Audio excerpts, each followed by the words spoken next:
My grandmother built a life in that house for over 50 years. She raised 5 kids in it. She buried a husband from it. She kept every corner of it exactly the way she wanted it, because it was hers, and she was proud of that, and nobody had the right to take it from her. But her own children decided they did.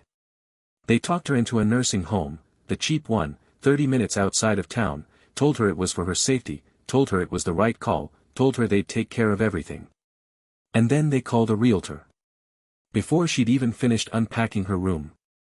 What they did not know, what my grandmother had known for 4 years and never told a single one of them, was that she had already signed that house over to me. Legally. Completely. With a deed on file at the county recorder's office with my name on it. So when they showed up on a Tuesday morning with a realtor and a lockbox and that specific energy of people who think they've already won. I was standing on the front porch. With a trespassing notice in my hand. I'm Noah. And my grandmother is the smartest person I have ever known in my life. I'll keep the backstory tight because the main event is what matters, but you need to understand the family dynamics here or the rest won't hit right. My grandmother, I call her Gram, is 79 years old and one of the sharpest people I've ever met in my life.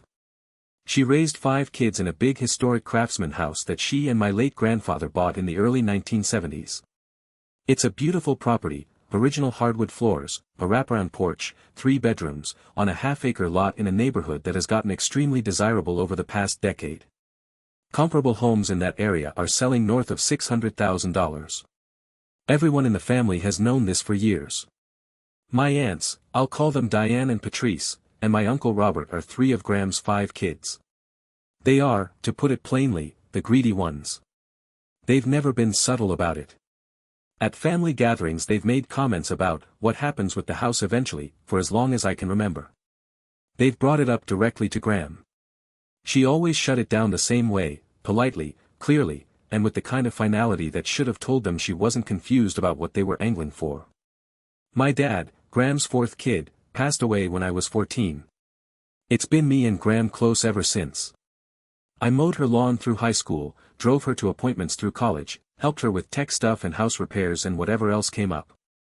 Not because I expected anything. Because she raised my dad right and she treated me like I mattered when I needed someone to do that. The 5th kid is my Aunt Rosa, who lives across the country, stays out of family drama, and has always been decent.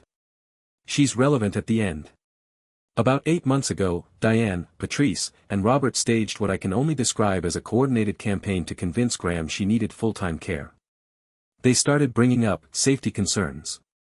Her hip replacement from 2 years ago was suddenly evidence she couldn't manage stairs. Her occasional forgetfulness, totally normal for 79, per her actual doctor, became worrying signs in their framing. They took her to tour a facility. Not a nice one. A basic, bare minimum place 30 minutes outside town that smelled like industrial cleaning products and had a TV room with 4 chairs. Graham told me about the visits. She told me what they were doing. And then she said something that I've been thinking about ever since. She said, "Baby, they think they're moving faster than me." They're not. I asked her what she meant. She just smiled and said I'd understand soon enough. I should have asked more questions. But honestly, I trusted her. That woman has never once in my life made a move without knowing exactly what she was doing. About 6 weeks after the safety campaign started, Diane, Patrice, and Robert talked Graham into what they called a trial stay at the facility. Just to try it out, they said. Just to see how she felt. She could come home whenever she wanted. She agreed. She packed her things, said goodbye to the house, hugged me in the driveway, and said, quiet enough that only I could hear, "Check your mail this week." 3 days later I got a large envelope from a property law office across town. Inside was a cover letter from the attorney, a fully executed deed of transfer, and a copy of the county recording confirmation. The house had been signed over to me 4 years ago. 4 years. She had been sitting on this for 4 years, recorded properly at the county recorder's office, just waiting. Waiting for the exact moment it would matter most. I read that letter twice. Then I sat down on my apartment floor and didn't move for about 10 minutes. Then I called the attorney. He confirmed everything. The transfer was clean, legal, completed years before any of this nursing home pressure started, and entirely uncontestable. Graham had done everything right. She'd used her own attorney, paid her own fees, filed everything correctly. Nobody in the family had any idea because nobody had thought to check the county records, because nobody had thought Graham was smart enough to beat them to it. She was 79 years old and she had outplayed all of them by 4 years. I found out about the realtor through Rosa, who'd been kept in the loop just enough to feel like she was included but not enough to actually have input. Rosa texted me the day before, "Did you know Diane hired someone to list Graham's house? They're going over there tomorrow morning." I said yeah. I know. I spent that evening on the phone with my attorney confirming exactly what I needed to have with me and what I was and was not allowed to do. The short version: it's my property, they have no legal right to access it, and a formal trespassing notice is entirely appropriate. I printed it out. I set my alarm for early. They showed up at 9:15 a.m. Diane's car, Patrice's car, and a separate car that turned out to be the realtor, a woman named Janet who had clearly not been told anything beyond, "We're listing a property and need some photos." I was already on the porch when they pulled up. Sitting on the front steps in a hoodie and jeans, coffee in hand, just waiting. Diane got out of her car and stopped when she saw me. She said, "Noah. What are you doing here?" I said, "I live here. Or I own it, technically. Same difference right now." She looked at Patrice. Patrice looked at Robert. Robert looked at me like I'd said something in a foreign language. Diane said, "What are you talking about? This is Mom's house." I said, "It was. She transferred the deed to me 4 years ago. It's been on file at the county recorder's office since then." I stood up and held out the envelope. "This is a formal trespassing notice. You're not authorized to access this property, and neither is any real estate professional you've brought with you." The realtor, Janet, had walked up during this exchange and was now reading the notice over Diane's shoulder with the specific expression of someone who was absolutely not paid enough for this. Diane said I was lying. I showed her the deed. She grabbed it and read it, actually read it, line by line, and her face did something I don't have a precise word for. Collapsed, maybe. Like a version of reality she'd been operating in for months just stopped being real. She said, "She can't have done this." I said, "She did it 4 years ago. She's been waiting for you to do exactly what you did."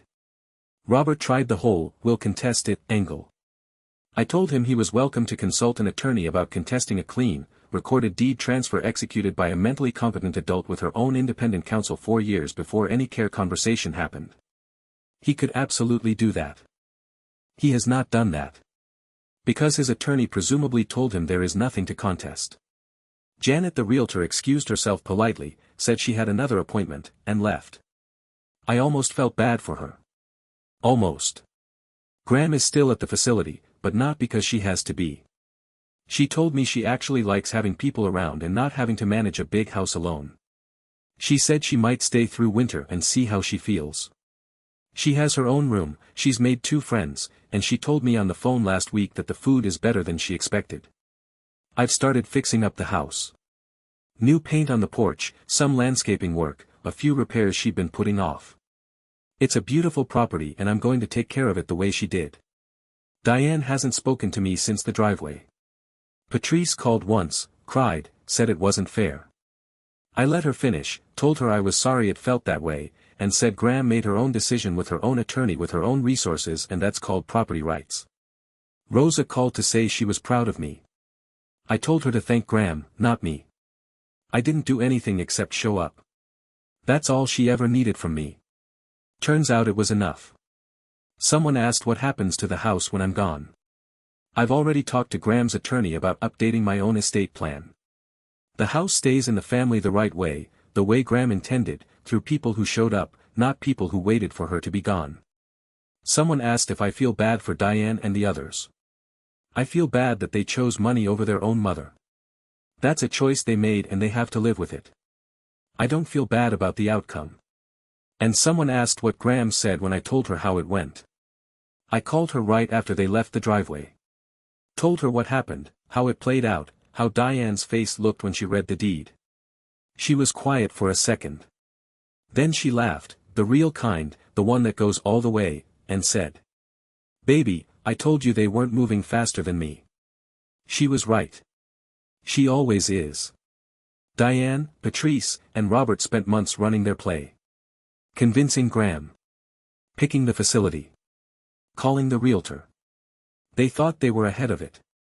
They were 4 years behind it. Because while they were calculating what her house was worth, a 79-year-old woman had already walked into a property attorney's office, signed the deed over to the one person who actually showed up for her, and filed it at the county recorder's office, and then went back to her kitchen and made dinner and never said a word. She didn't need to fight them. She just needed to wait. And Noah? All he did was show up on that porch, coffee in hand, with an envelope and a recorded deed and the quiet confidence of someone who already knew how the story ended. So, jury, did Graham make the right call giving everything to Noah? Or should she have split it more fairly among all her kids? And the question I really want you to sit with, when a family member shows up for you consistently for years while everyone else waits for something to inherit, what does loyalty actually deserve? Drop your verdict in the comments. The floor is yours.